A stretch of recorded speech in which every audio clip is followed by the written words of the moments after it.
2 points ont constitué la communication de l'honorable président Louis Kamweni Toumbo en prélude de la séance plénière de ce vendredi 12 mai.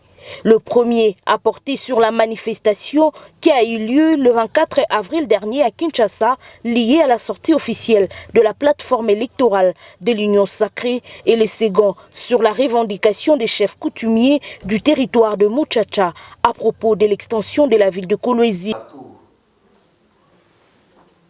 Ils ont demandé à la nation tout entière,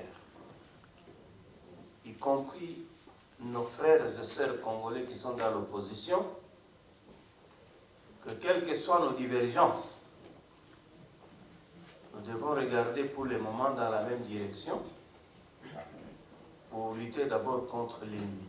Poursuivant la séance plénière, les élus provinciaux ont adopté le rapport des vacances parlementaires de l'intercession de juillet 2022 et de janvier 2023 pour la circonscription électorale de Muchacha. Dans ce rapport, lu par l'honorable Konaka Sanga, se dégage l'état des lieux des différentes réalités politiques, économiques, sécuritaires et autres.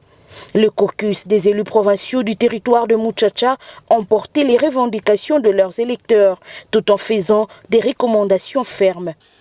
Que le gouvernement provincial réponde favorablement aux demandes de la nouvelle équipe des administrateurs du territoire en l'accompagnant dans leurs projets de développement.